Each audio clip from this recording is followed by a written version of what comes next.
ധ്യാനശ്ലോകം. അമ്മേ നാരായണ, ദേവി നാരായണ, ലക്ഷ്മി നാരായണ, ഭദ്രേ നാരായണ. അമ്മേ നാരായണ, ദേവി നാരായണ, ലക്ഷ്മി നാരായണ, ഭദ്രേ നാരായണ. ശുക്ലാംബരധരം വിഷ്ണും ശശിവർണം ചതുർഭുജം പ്രസന്നവദനം ധ്യായേത് സർവവിഘ്നോപശാന്തയേ. വക്രതുണ്ഡമഹാകായ സൂര്യകോട്ടിസമപ്രഭ നിർവിഘ്നം കുരു മേ ദേവോ സർവകാര്യേഷു സർവദാ.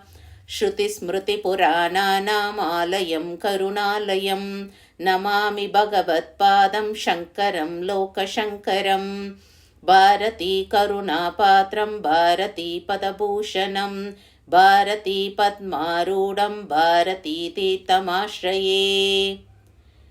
कंसस्योतामवृत्ते कलुषितमनः सोदरी पुत्रहन्तोर्हस्तातोत्पत्त्यपान्तिं दिवि विपुतनुतां कोटिसूर्यप्रकाशां. कारुण्यालोलनेत्रां ऋतुहसितमुखीम् अत्यते च स्थितां तां दुर्गां देवीं प्रपद्ये चरणमहमिह प्रेयसे श्रेयसे च. ദേവി നാരായണീയം പരമം പവിത്രം പാരായണത്തിനു തുനിഞ്ചിടുന്നേന നേരായി നന്നായി ഉരുവിട്ടിടാനായി നാരായണീ നാവിലുദിച്ചിടേനേ. സുപ്രഭാതം. ഉണരൂ ഉണരൂ ലളിതാംബികയേ, ഉണരൂ ഉണരൂ രാജേശ്വരിയേ. നിറയൂ നിറയൂ മനസ്സിൽ ദേവി കരുണാമയി താപഹരേ ശുഭതേ. ത്രിഗുണാത്മികയാം ജഗദംബികയേ, അവിടന്നു ചരാചര കാരണമാം. അതിനിന്നിരമാം തവമിഴിയിനകൾ കണി കാണുവതെന്നു അനുഗ്രഹമാം. ചരണാഗതരാമനിയങ്ങളിൽ നിൻ കരുണാമൃതമതു ചൊരിയുകമാതേ.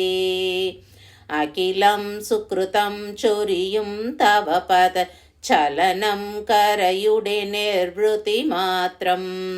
മധുരം ചൊടികൾ പൊഴിയും സവിതം ഉലകിൽ സ്വരമായി വിളങ്ങും ജനനീ. അതുലം വദനം രണഭൂമിയിൽ നിൻ തവ ചരണങ്ങൾ ഏനിക്ക് ഫലം. ആദികൾ വ്യാധികൾ ജീവിത വ്യതകൾ പാതകൾ സകലം തീർത്തിടും നീ. കഥനം നിറയും ഈ കലികാലത്തിൽ തുരിതമകറ്റുക ദേവി നീ. ഇത് ഭയമഖിലം നീ തീർത്തു തരേണം, ചപലത നീക്കി സുഖം പകരേണം സുഖം പകരേണം. ശിവവല്ലഭയായി വിളങ്ങി മുത അതിവിദ്യാ സരസ്വതിയായി സദാ. നിരവിൻ്റെ ഹരിപ്രിയയായി സുത മധു തൂക്കി വിളങ്ങ് മനൽപമതേ. ശ്രുതിയും സ്വരവും സുമധുരലയവും പകരും തവ സംഗീതം വരമായി. തിനവും തുടരും പിഴകൾ പൊരുക്കുക ശ്രീലളിതേ ജഗദംബികയേ ജഗദംബികയേ ജഗദംബികയേ. ഓം ശ്രീമാത്രേ നമഃ. സർവമംഗലമാംഗല്യേ ശിവേ സർവാർത്ഥസാധികേ ശരണ്യേ ത്രയംബകേ ഗൗരി നാരായണി നമോസ്തുതേ. ദശകം 1. ദേവി മഹിമ. യസ്മിന്നിദം യത ഇദം യതിദം യതസ്മാത് ഉത്തേന രൂപമപി പശ്യതി യത് സമസ്തം നോ ദൃശ്യത്തെ ച വചസാം മനസച്ഛ ദൂരേ. യദ്ബാധി ചാതി മഹസേ പ്രണമാമി തസ്മൈ. ന സ്ത്രീ പുമാൻ ന സുരദൈത്യ നരാദയോ ന ക്ലീബം ന ഭൂതമപി കർമ്മ ഗുണാദയശ്ച. ഭൂമം സ്ത്വമേവ സദനാത്യ വികാര്യ നന്ദം സർവം ത്വയാ ജഗദിതം വിതതം വിഭാതി. रूपं न तेऽपि बहुरूपभृदात्त शक्तेर्नाट्यं तनोषि नटवत् खलु विश्वरङ्गे वर्षाणि ते सरसनाट्यकला विलीना भक्ता अहो सहृदया क्षणवन्नयन्ति रूपानुसारि खलु नाम ततो बुधैस्त्वं देवीति देव इति चासि निगत्यमाना देव्यां त्वयीर्यस उमा कमला तवाग्वा देवे तु षण्मुख उमापतिरश्युतो वा त्वं ब्रह्म शक्तिरपि दातृरमेश रुद्रैर्ब्रह्माण्ड सर्ग परिपालन संहृतिश्च राज्ञीव कारयसि सुब्रुनिजाज्ञयैव भक्तेष्वनन्यशरणेषु कृपावती च माता करोति तनयस्य कृते शुभानि कर्माणि तस्य पतने भृशमेति दुःखं वृत्तौ सुखं च तव कर्म नापि दुःखं त्वं ह्येव कर्मफलदा जगतां विधात्री सर्वत्र वर्षसि दयामत एव वृष्ट्या सिक्तः सुबीजैव वृत्तिमुपैति भक्तः दुर्बीजवद्व्रजति नाशमभक्त एव त्वं निर्घृणा न विषमा न च लोकमातः सर्वोपरीश्वरि विभाति सुधा समुद्र स्तन्मध्यतः परिवृते विवितैः सुदुर्गैः छत्रायिते त्रिजगतां भवतीमनि द्विभाग्ये शिवे निजपदे हसिताननास्ते यस्ते पुमानभिददाति महत्त्वमुच्चैर्यो नाम गायति शृणोति च ते विलज्जः यशातनोति भृशमात्मनिवेदनं ते स स्वान्यगानि विदुनोति यथा तमूर्खः त्वां निर्गुणां च सगुणां च पुमान् विरक्तो जानाति किञ्चिदपि नो विषयेषु सक्तः ज्ञेया भवत्वमिह मे भवतापहन्त्रीं भक्तिं ददस्व वरदे परिपाहि मां त्वम्। ॐ श्रीमात्रे नमः। सर्वमङ्गलमाङ्गल्ये शिवे सर्वार्थसाधिके शरण्ये त्र्यम्बके गौरी नारायणि नमोऽस्तु ते। दशकम् 2 हयग्रीवकथा। रणेषु दैत्येषु हतेषु देवाः पुरा प्रकृष्टा सहदातृशर्वाः यक्षवो यज्ञपतिं विनीताः प्रभेदिरे विष्णुमनन्तवीर्यम् दृष्ट्वा च नेत्रावशकं प्रभुं तम् अदिज्य चापाक्रसमर्पितास्यम् आश्चर्यमापुर्विबुधा न कोऽपि प्राबोधयत्तं खलु पापभीत्या हरेस्तदानीमजसृष्टवम्या मुखार्पणा कुञ्चितचापमौर्वी भग्नादनुश्चार्जवमापसत्यः तेनाभवत् सोऽपि निकृत्तकण्ठः कायाचिरस्तुत्पतितं मुरारेः पश्यत्सु देवेषु पपातसिन्धौ चेतसुराणां कदने निमग्नं हाहेति शब्दसुमहानभूश्च किमत्र कृत्यं पतिते हरौ नः कुर्म कथं वेति मितो ब्रुवाणान् देवान् विधाताः भवेन कार्यम् अकारणं दैवमहो बलीयः ध्यायेत देवीं करुणार्द्रचित्तां ब्रह्माण्डसृष्ट्यादिकहेतुभूतां सर्वाणि कार्याणि विधास्यते नः सा सर्वशक्ता सगुणा गुणा च इत्यूचुष प्रेरणया विधातुः त्वामेव वेदानुनुवुः सुराश्च दिवे स्थिता देवगणांस्त्वमात भद्रं भवेत् वो हरिणे दृशेन दैत्यो हयग्रीव इति प्रचिद्दो मयैव दत्तेन वरेण वीरः वेदान् मुनिं चापि हयास्य मात्र वद्यो भृशं पीडयति प्रभावात् दैवेन कृतं हरिशीर्षमद्य संयोज्यतां वाजिशिरोऽस्य काये ततो हयग्रीवतया मुरारिर्दैत्यं हयग्रीवमरं निहन्ता त्वमेव मुक्त्वा सदयं तिरोदाः त्वष्ट्रागपन्ते स्वशिरो मुरारेः संयोजितं पश्यति देवसङ्गे हयानन श्रीहरिरुत्थितोऽभूत् दैत्यं हयग्रीवमहन् हयास्यो रणे मुरारिस्त्वदनुग्रहेण सदा जगन्मङ्गलते त्वदीयाः पतन्तु मे मूर्ध्नि कृपाकटाक्षाः ज्ञानानन्दमयं देवं निर्मलस्फटिकाकृतिम् आधारं सर्वविद्यानां हयग्रीवमुपास्महे। ॐ श्रीमात्रे नमः। सर्वमङ्गलमाङ्गल्ये शिवे सर्वार्थसाधिके शरण्ये त्र्यम्बके गौरी नारायणि नमोऽस्तुते। दशकं 3 महाकाली अवतारम्। जगत्सु सर्वेषु पुराविलीनेषु एकार्णवेशेषतनौ प्रसुप्ते हरौ सुरारी मधुकैटभाग्यौ महाबलावप्सु विजघ्रदुर्द्वौ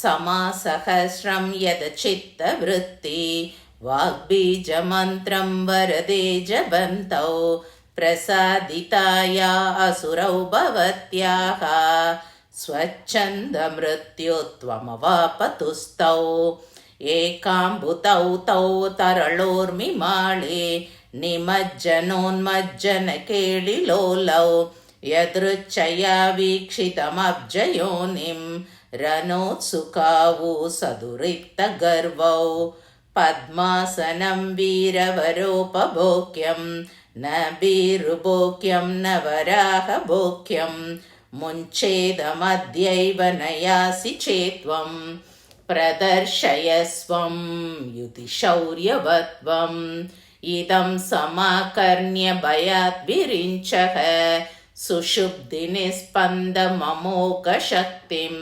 प्रबोधनार्थं हरिमित्तभक्त्या तुष्टावनैव चलदम्बुजक्षः अस्पन्दता त्वस्य कयापि शक्त्या कृतेति मत्वा मतिमान् विरिञ्चः प्रबोधयैनं हरिमेव मुक्त्वा स्तोत्रैर्विचित्रैर्भवति मनौषीत् नुतिप्रसन्नाब्जभवस्य तूर्णं निःसृत्य विष्णो सकलां गतस्वं दिवि स्थिता तत्क्षणमेव देवो निद्रा विमुक्तो हरिरुत्थितोऽभूत्।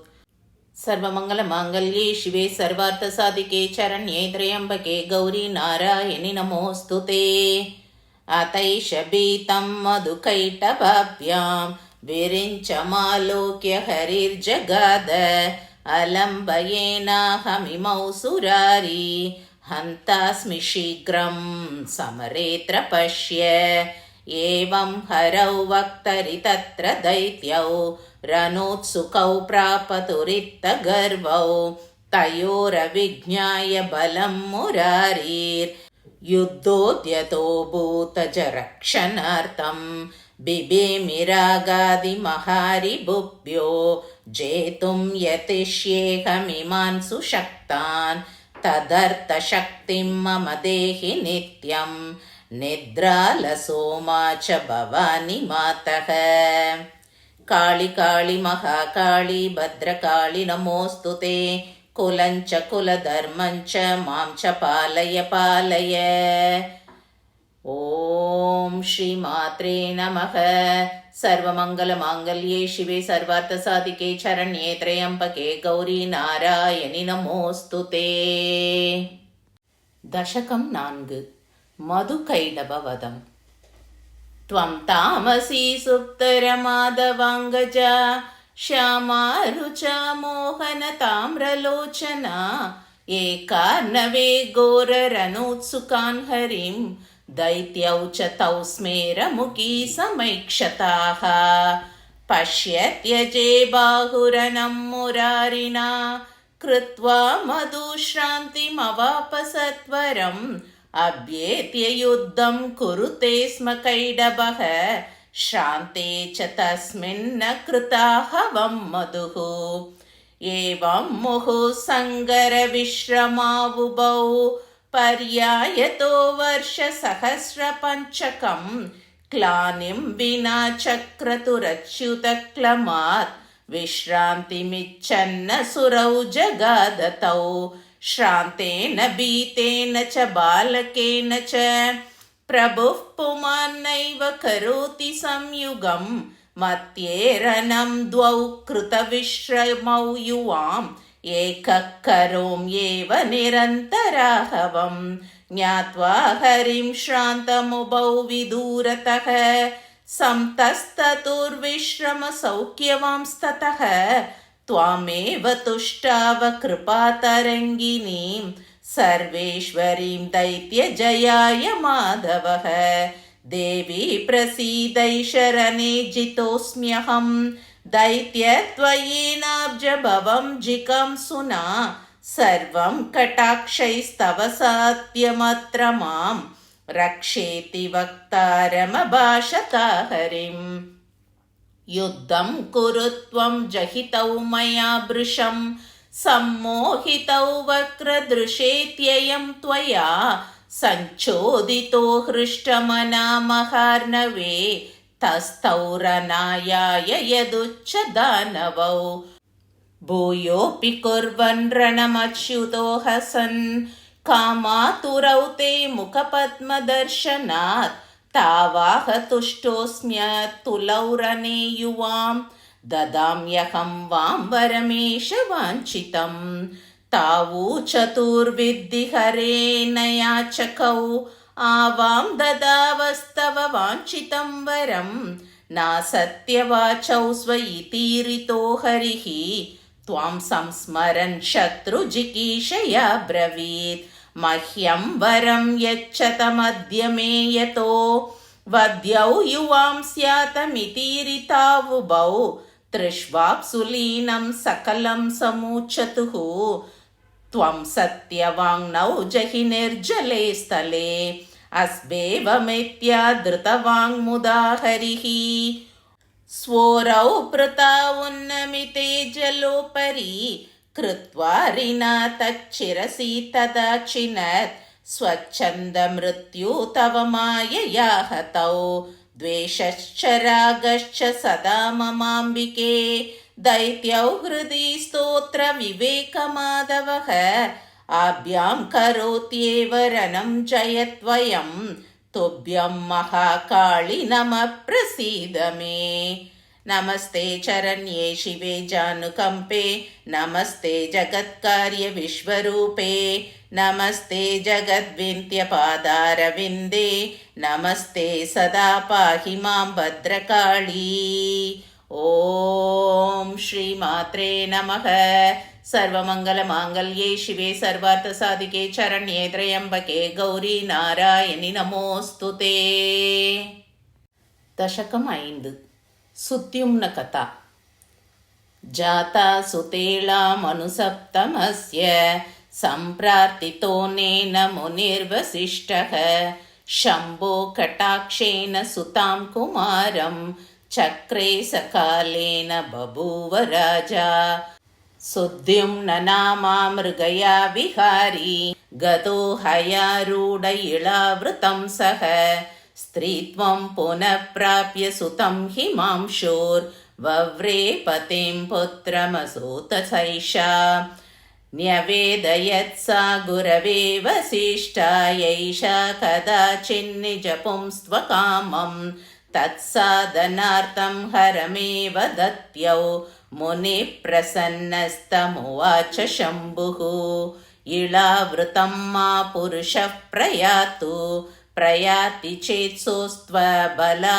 तथैव एवं मया निश्चितमेव सौम्य गौर्या प्रसादाय भवान् प्रियो मे न पक्षभेदोऽत्र ममास्ति गौरी भवां च तृप्तौ भवतां मदीयौ इतः परं तस्य मनोरपत्यं मासं पुमान् स्याद् वनिता च मासम् एवं शिवोक्तेन मनोरपत्यं लब्ध्वा च पुंस्त्वं धरणीं शशास स्त्रीत्वे च हर्म्येषु निनाय कालं जनो न चैनं नृपमभ्यनन्दत् पुरूरवस्यात्मसुधेर्पयित्वा राज्यं विरक्तो वनमेत्य भूपः श्रीनारदात् लब्धनवार्णमन्त्रो भक्त्या सदत्यौ भवतारिणीं त्वां सिंहादिरूढामरुणाब्जनेत्रां त्वां सुप्रसन्नामभिवीक्ष्य नत्वा स्तुत्वा च भक्त्या स्थिरपुंस्त्वमेष लेभेत सायुज्यमवापचान्ते शौर्यं न वीर्यं न च पौरुषं मे नैवास्ति च स्त्री सहजातितिक्षा मूढो न जानाम्यशुभं शुभं च देयं त्वया मे शुभमेव मातः पश्यानि मातः प्रवरान् गुरुंस्ते कारुण्यतो मां सुपथा नयन्तु सत्सङ्गसम्भावितचित्तवृत्तिर्भवानि ते देवि नमः प्रसीद। ॐ श्रीमात्रे नमः। सर्वमङ्गलमाङ्गल्ये शिवे सर्वार्थसाधिके शरण्ये त्र्यम्बके गौरी नारायणि नमोऽस्तु ते। दशकम् 6 व्यासनारद समागमम्।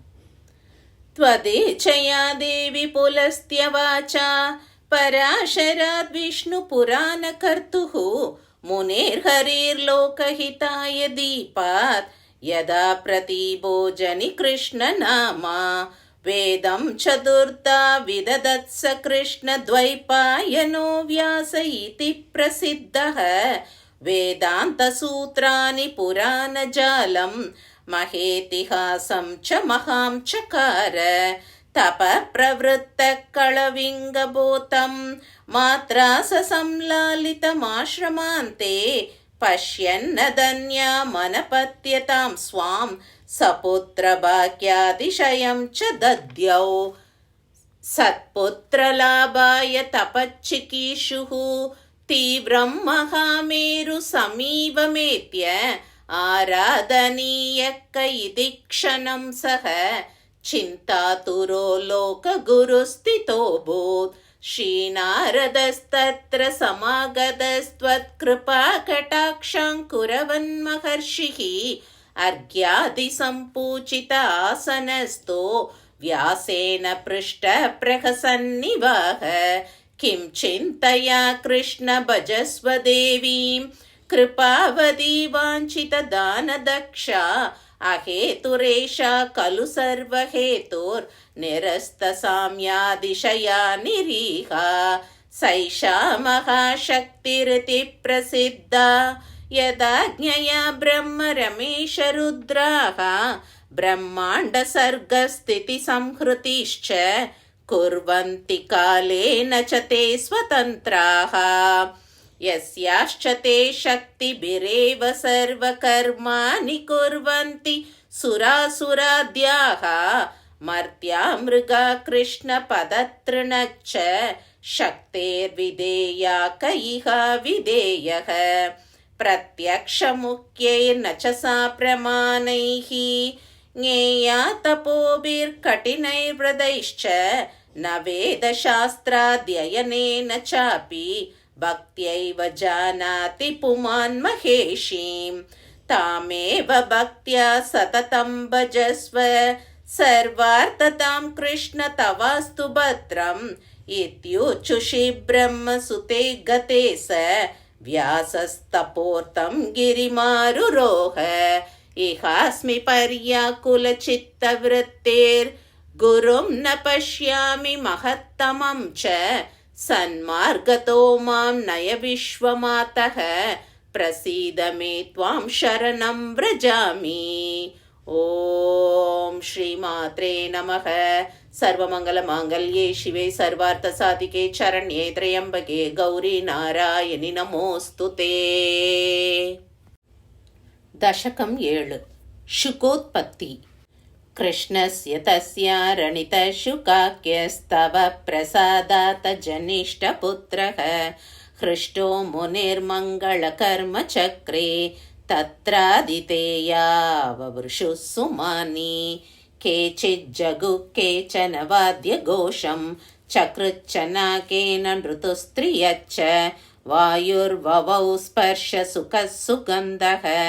शुकोद्भवे सर्वजना प्रहृष्टाः बालः स सद्यो ववृधे सुचेता बृहस्पतेरात समस्तविद्यः दत्त्वा विनीतो गुरुदक्षिणां च प्रत्यागतो हर्षयति स्म तातं युवानमेकान्ततपप्रवृत्तं व्यासः कदाचित् शुकमेव मूचे वेदांश्च शास्त्राणि च वेत्सि पुत्र कृत्वा विवाहं भवसद्गृहस्थः।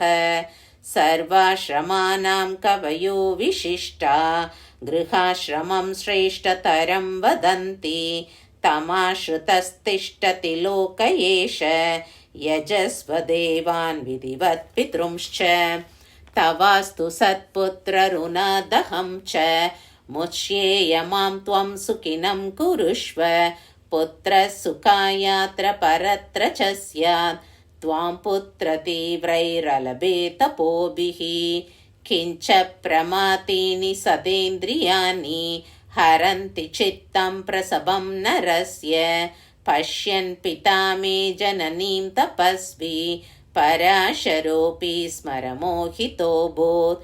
य आश्रमाताश्रममेति तत्तत् कर्माणि कुर्वन् स सुखी सदा स्यात्। गृहाश्रमो नैव च बन्तहेतुः त्वया च धीमन् क्रियतां विवाहः। एवं ब्रुवानोऽपि शुकं विवाहाद्यसक्तमाज्ञाय पितेव रागी पुराणकर्ता च जगद्गुरुः स माया निमग्नो श्रुविलोचनोऽभूत्। भोगेषु मे निःस्पृहतास्तु मातः प्रलोभितो मा करवाणि पापं मा बाधतां मां तव देवि माया मायादिनाते सततं नमस्ते। ॐ श्रीमात्रे नमः। सर्वमङ्गलमाङ्गल्ये शिवे सर्वार्थसाधिके शरण्ये त्र्यम्बके गौरी नारायणि नमोऽस्तु ते। दशकं 8 परमज्ञानोपदेशम्। अतः कृष्ण शृणु चिन्तयालं गृहाश्रमस्ते न च बन्धकृत् स्यात् बन्धस्य मुक्तेश्च मनो हि हेतुर्मनोजयार्थं भज विश्वदात्रीं यस्या प्रसादे सफलं समस्तं यदा प्रसादे विफलं समस्तं माहात्म्यमस्या विदितं जगत्सु मया कृतं भागवतं शृणु त्वं। विष्णुर्जगत्येकसमुद्रलीने बालशयानो वटपत्र एकः स्वबालता हेतुविचारमग्नः शुश्रावकामाप्यशरीरिवाचं सनातनं सत्यमहं मदन्यत् सत्यं न च स्यादहमेव सर्वं श्रुद्वेदमुन्मीलितदृष्टिरेष। स्मिताननां त्वां जननीं ददर्श चतुर्भुजा शङ्खगदारिपद्मधरा कृपात्यै सह शक्तिजालैः स्थिता जलोपर्यमलाम्बरा त्वं प्रहृष्टचित्तं हरिमेव मात। किं विस्मयेनाच्युत विस्मृताहं त्वया पराशक्तिमहाप्रभावात् सा निर्गुणा वाङ्मनसोरगम्या मां सात्विकीं शक्तिमवेहि लक्ष्मीं। श्रुतस्त्वया यस्त्वशरीरि शब्दो हिताय ते देवतया स उक्तः अयं हि सर्वश्रुतिशास्त्रसारो मा विस्मरेमं हृदि रक्षणीयं नातः परं ज्ञेयमवेहि किञ्चित् प्रियोऽसि देव्या शृणु मे वचस्त्वं त्वन्नाभिपद्माद्रुहिणो भवेत् स कर्ता जगत्पालय तत्समस्तं भ्रूमध्यतः पद्मभवस्य कोपात् रुद्रो भविष्यन् सकलं हरेश्च देवीं सदा संस्मरतेस्तु भद्रम् एवं निगत्याशु तिरोददात हरेरिदं ज्ञानमजस्य लब्धम् अजासुरर्षिश्च ततो ममापि मया त्विदं विस्तररतः सुतोक्तं यत्सूरयो भागवतं वदन्ति देव्या महत्त्वं खलु वर्ण्यतेऽत्र यद्भक्तिमाप्तस्य गृहेण बन्धः यद्भक्तिहीनस्त्वगृहेऽपि पत्तो राजापि मुक्तो जनको गृहस्थः विदेहराजं तमवाप्य पृष्ट्वा स्वधर्मशङ्का परिहृत्य धीरः फलेष्वसक्तः कुरु कर्म तेन कर्मक्षयस्या तव भद्रमस्तु श्रुत्वेदि सत्यशुक आश्रमात् स प्रस्थाय वैदेहपुरं समेत्य प्रत्युद्गतः सर्वजनैर्नृपाय न्यवेदयत् स्वागमनस्य हेतुं गृहस्थधर्मस्य महत्त्वमस्मात् विज्ञाय धीमान् स शुको निवृत्तः पित्राश्रमं प्राप्य सुतां पितॄणां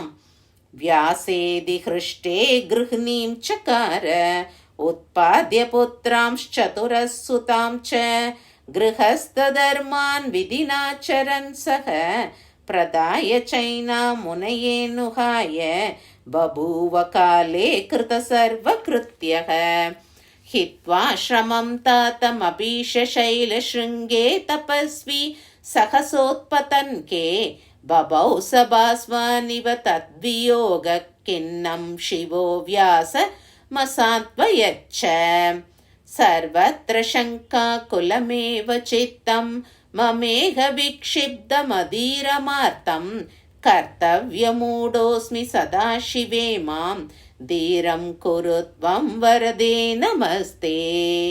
ॐ श्रीमात्रे नमः। सर्वमङ्गलमाङ्गल्ये शिवे सर्वार्थसाधिके शरण्ये त्र्यम्बके गौरी नारायणि नमोऽस्तु ते। दशकम् 9 भुवनेश्वरी दर्शनम्।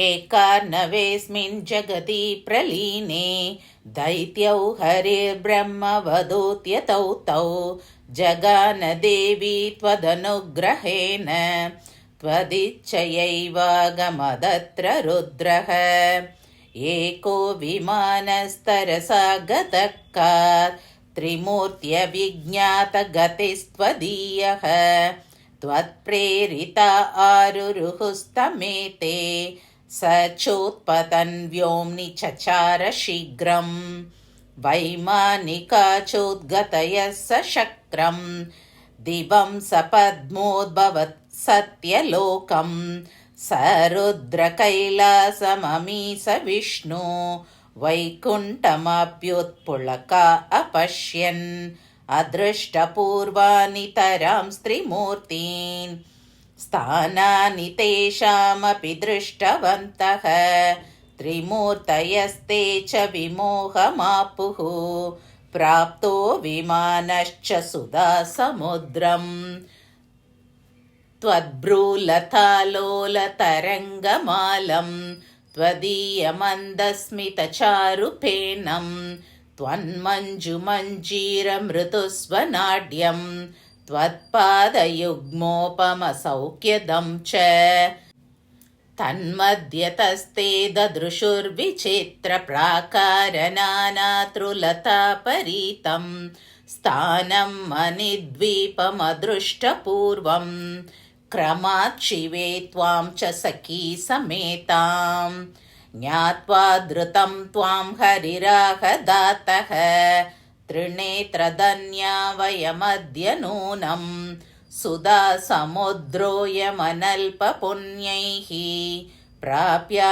जगन्मातृनिवासभूमिः सादृश्यते रागिजनैरदृश्या मञ्चे निषन्ना बहुशक्तियुक्ता एषैव दृक् सर्वमितं च दृश्यम् अहेतुरेषा खलु सर्वहेतुः बालशयानो वटपत्र एकार्णवे पश्यमिमां स्मितास्यां ययैव मात्रा परिलालितोऽहं येनां समस्तार्तिहरां व्रजेम रुद्यामहे द्वारियतिस्तु वामः तत्र स्थिता एव वयं महेशीम् इत्यच्युतेनाभिहिते विमानः त्वद्गोपुरद्वारमवाप देवी आयां यहं चित्तनिरोधरूपविमानतस्ते पदमद्वितीयं न केनचित्रोद्धगतो भवानी त्वामेव मातः शरणं व्रजामि। ॐ श्रीमात्रे नमः। सर्वमङ्गलमाङ्गल्ये शिवे सर्वार्थसाधिके शरण्ये त्र्यम्बके गौरी नारायणि नमोऽस्तुते। दशकं 10 शक्तिप्रदानम्।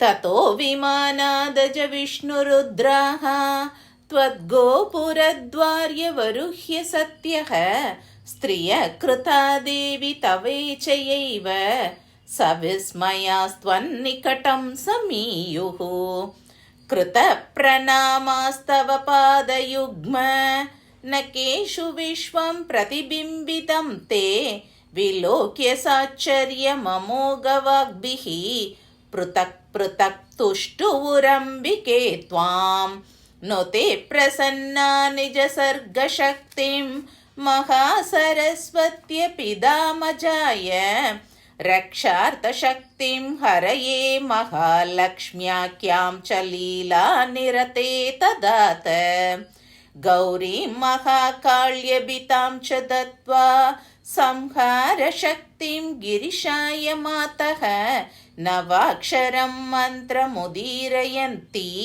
भक्ताञ्जलिं स्तान् स्मितपूर्वमात ब्रह्मन् हरे रुद्रमदीयशक्तित्रयेन दत्तेन सुखं भवन्तः ब्रह्माण्डसर्गस्थितिसंहृतिश्च कुर्वन्तु मे शासनया विनीताः मान्या भवद्भिः खलु शक्तयो मे स्यात् शक्तिहीनं सकलं विनित्यं स्मरेत मां सन्ततमेव मुक्त्वा प्रस्थापयामासित तां स्त्रीमूर्तीन् नत्वा त्रयस्ते भवतीं निवृत्ताः पुंस्त्वं गतारुरुहुर्विमानं सत्यस्थिरोदाससुधा समुद्रो द्वीपो विमानश्च तिरो बभूवुः एकार्णवे पङ्कजसन्निधौ च